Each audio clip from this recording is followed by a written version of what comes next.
From NBC News World Headquarters in New York, this is NBC Nightly News with Brian Williams. Good evening. The situation in Libya is now a lot more serious where the U.S. is concerned. U.S. Navy ships are being readied for a number of possible options here, including possibly enforcing a no-fly zone. Moammar Qaddafi spoke again today on 2 television networks, an interview the U.S. immediately called delusional. And all this time, the forces against him are closing in. We begin tonight with this elevation in the urgency on the part of the U.S. and others, and our chief foreign affairs correspondent, Andrea Mitchell, in our D.C. newsroom. Andrea, good evening.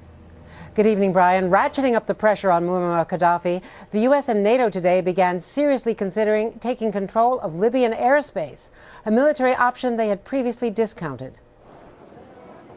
In Geneva, Secretary of State Hillary Clinton told a UN meeting all options are on the table, including a no-fly zone operated by NATO. A no-fly zone is an option we are actively considering. I discussed it today with allies and partners, and we will proceed with this active consideration. President Obama met today with UN Secretary General Ban Ki-moon. But Moammar Qaddafi shows no sign of stepping down, even denying today that the rebellion is real, in comments to the BBC and ABC. They love me, all my people with me. They love me all. But if they do love they will die to protect me and my people. That prompted a sharp response from the U.S. It sounds just frankly delusional. It only underscores how unfit he is to lead and how disconnected he is from reality. The U.S. is repositioning naval and air forces in case the president orders military action. A destroyer is making its way northward through the Suez Canal into the Mediterranean today. Both the U.S. aircraft carrier Enterprise and helicopter carrier Kearsarge are standing by in the Red Sea. If a no-fly zone were ordered, NATO could fly out of air bases in Italy or from ships.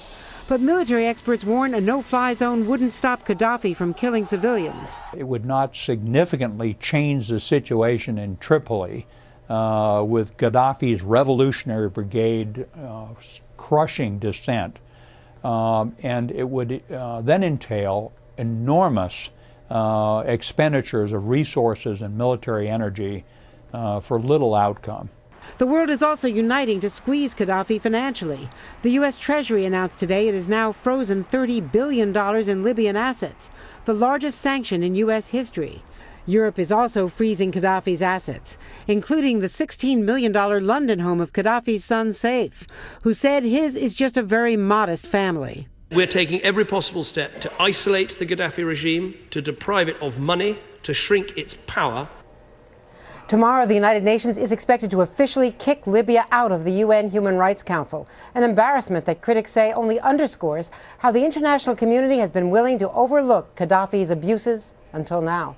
Brian? Andrea Mitchell starting us off tonight. Andrea, thanks. And on the ground in Libya tonight, there is new pressure on Qaddafi as well. Those who want him out, as we said, are moving closer to the capital, and there's high anxiety about what may happen next. NBC's Jim Maseda is in Tripoli tonight. Jim, good evening. Good evening, Brian. Well, Qaddafi may have told foreign journalists today that his people love him, but anti-Qaddafi forces have never been closer to the capital. Despite a ring of soldiers and heavy armor around the city, inside, Libyans were daring to protest.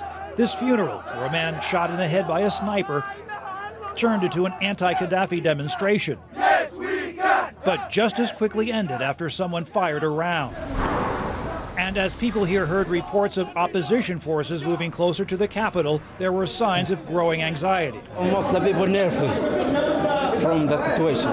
Many are standing hours outside banks to collect a $400 handout from the regime in a desperate attempt to buy support before the chaos strikes. Everyone here seems to expect civil war, and the government stokes the fear. Hundreds of thousands, and I repeat, hundreds of thousands of Libyans will be killed and destruction everywhere for possibly years to come. Throughout Libya, battle lines are being drawn. This amateur video apparently shows a gun battle raging between pro and anti-Qaddafi forces in Misrata, site of an airbase about 100 miles east of Tripoli, with both sides fighting to a standstill. Further east in Benghazi, under opposition control, volunteers signed up to join in the battle, and a transitional government is taking shape to run day-to-day affairs. But back in Tripoli, Qaddafi's regime remains in charge. This weekend, Qaddafi's son, Saif, visited supporters, brandishing an assault rifle and promising more weapons. Everything is fine, he said. We're going to be victorious. You can see the smoke. But the government has had to bomb its own weapons depots deep inside rebel-controlled territory to keep the other side from using them. The opposition is now on Tripoli's doorstep, barely 30 miles away, in Zawiya.